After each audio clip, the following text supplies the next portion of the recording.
નમસ્કાર વિદ્યાર્થી મિત્રો, આપનું સ્વાગત છે સાયન્સ વર્લ્ડ ચેનલની અંદર. અને એમાં આજે આપણે સમજવાનું છે ધાતુ અને અધાતુઓ. એનો ભાગ 2. ભાગ 1 આપણે આની પહેલાં સમજ્યા હતા, એના પછીનો કન્ટિન્યુ છે કે ધાતુના રાસાયણિક ગુણધર્મોની અંદર આપણે પહેલો ગુણધર્મ હતો કે ધાતુઓ હવામાં સળગે છે ત્યારે શું થાય, અથવા તો ધાતુઓની ઓક્સિજન સાથેની પ્રક્રિયા, એ આપણે અગાઉ વાત કરી હતી.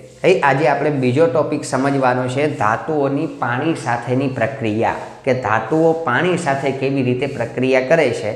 એ ટોપિકની અંદર આજે આપણે સમજવાનું છે.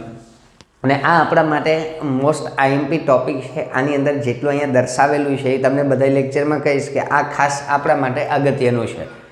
હવે પહેલું છે કે જ્યારે ધાતુઓ પાણી સાથે પ્રક્રિયા કરે છે ત્યારે પહેલું બનાવે છે ધાતુના ઓક્સાઇડ, અને પ્લસ એની અંદર હાઇડ્રોજન વાયુ છૂટો પડે છે. આ આપણું સૂત્ર છે કે કોઈ પણ ધાતુ જ્યારે પાણી સાથે પ્રક્રિયા કરશે ત્યારે શું બનાવશે, તો કે ધાતુના ઓક્સાઇડ બનાવશે, અને એની અંદરથી કયો વાયુ છૂટો પડશે, તો કે હાઇડ્રોજન વાયુ છૂટો પડશે. આ ખાસ યાદ રાખજો. હવે ઘણી બધી ધાતુ એવી છે, સક્રિય ધાતુ હોય, ઉદાહરણ તરીકે સોડિયમ છે, પોટેશિયમ છે, કેલ્શિયમ છે.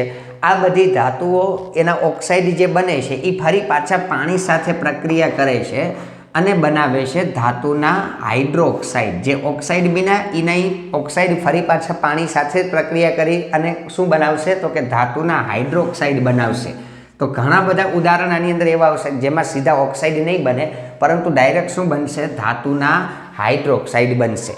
એ ઉદાહરણ આપણે આની અંદર સમજવાના છે. પહેલી આપણી પ્રક્રિયા છે કે સોડિયમ અને પોટેશિયમ Na અને K ઠંડા પાણી સાથે ઉગ્ર રીતે પ્રક્રિયા કરીને બનાવે છે ધાતુના હાઇડ્રોક્સાઇડ, અને એની અંદર શું છૂટું પડશે, તો કે હાઇડ્રોજન વાયુ છૂટો પડશે.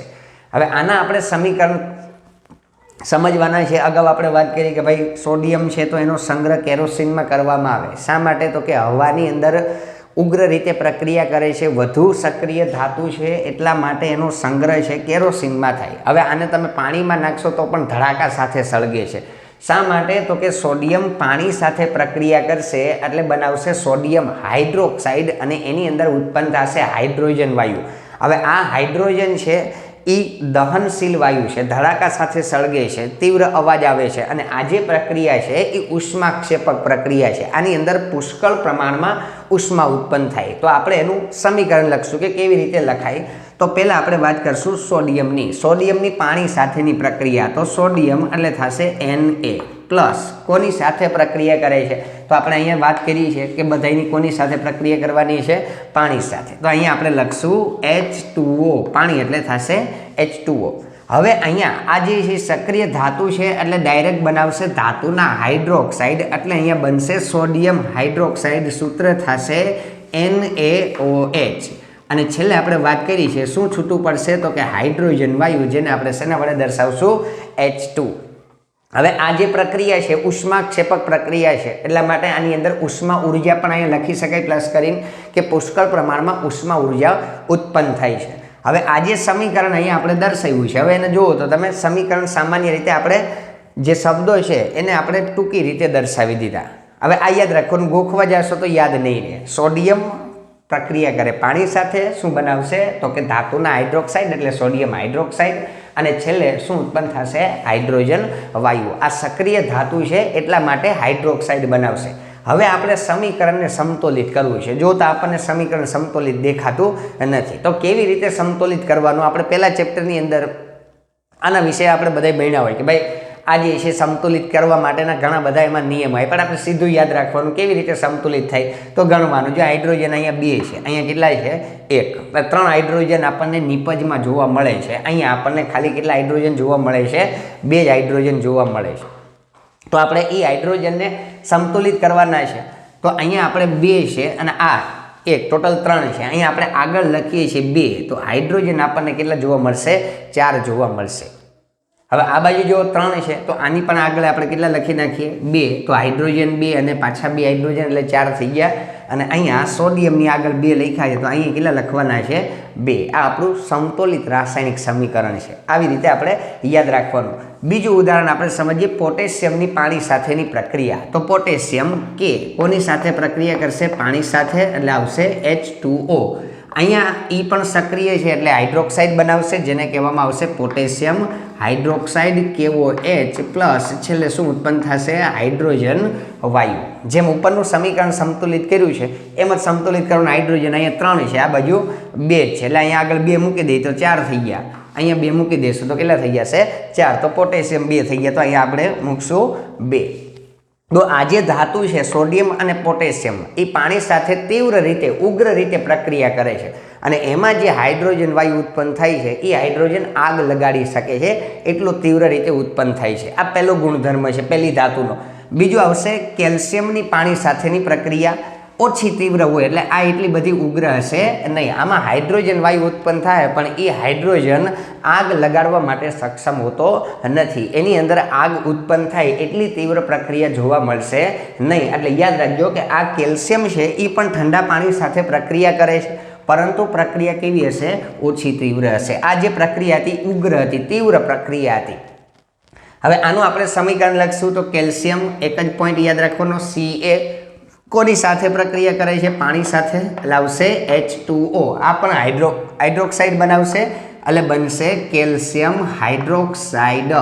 સૂત્ર થાય CaOH, અહીંયા લખવાનું 2 અને કહેશું ટ્વાઇસ પ્લસ આની અંદર પણ શું ઉત્પન્ન થશે? તો કે હાઇડ્રોજન વાયુ. હવે અહીંયા આ કેલ્શિયમ હાઇડ્રોક્સાઇડનું સૂત્ર આપણને મળે છે, એ જે પાણી સાથે પ્રક્રિયા કરે છે કેલ્શિયમ હાઇડ્રોક્સાઇડ બનાવે છે. હવે અહીંયા સંતુલિત કરીએ તો હાઇડ્રોજન 2, અહીંયા પણ 2 છે, 4 થઈ ગયા. અહીંયા હાઇડ્રોજન ખાલી કેટલા છે? 2 છે. તો અહીંયા આગળ આપણે કેટલા લખી નાખશું? 2 એટલે 4 થઈ ગયા અને ઓક્સિજન 2.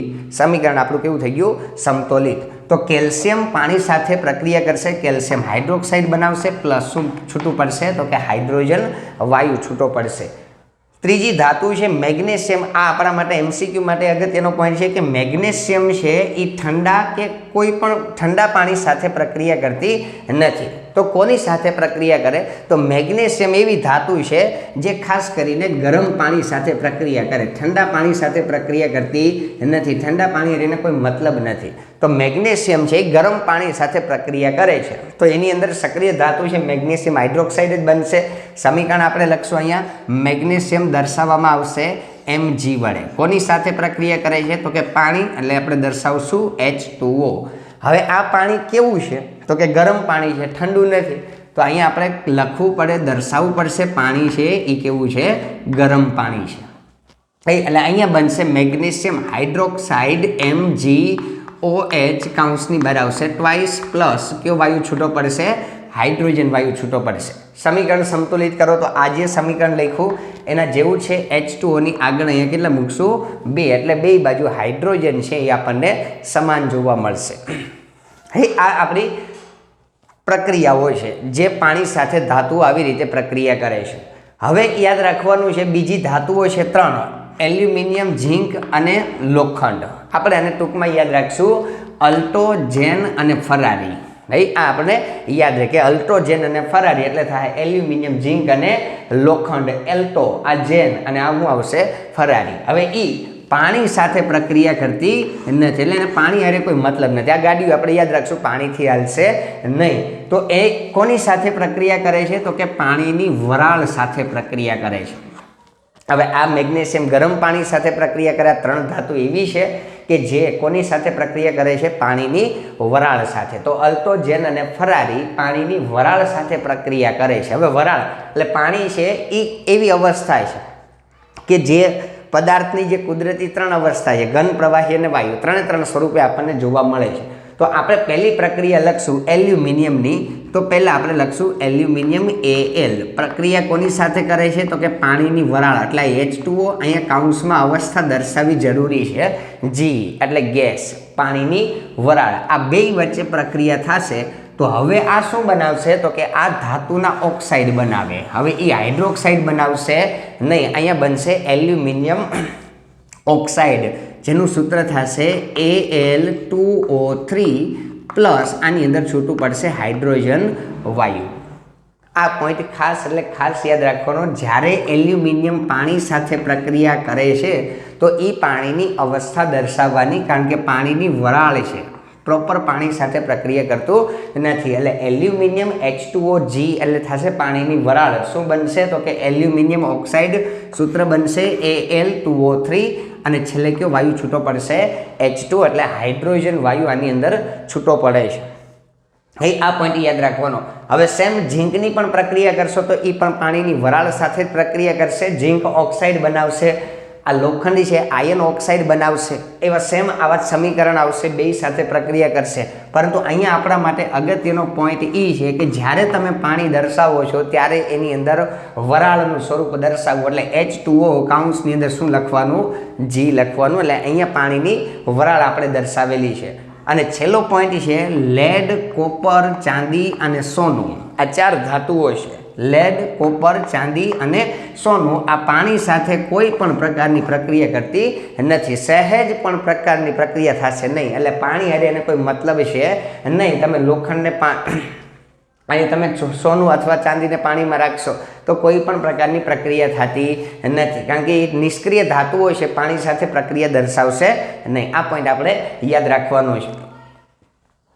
તો આ જે ભાગ છે બીજો, ધાતુનો બીજો ગુણધર્મ આપણે સમજ્યા પાણી સાથેની પ્રક્રિયા રહી. આના પછી નેક્સ્ટ ભાગ આવશે ત્રીજો, જેની અંદર આપણે 2 બાકીના ગુણધર્મો છે એ સમજવાના છે. રહી વિડીયો તમને સારો લાગે, ગમે તો લાઈક કરજો, સબસ્ક્રાઈબ કરજો અને શેર કરજો.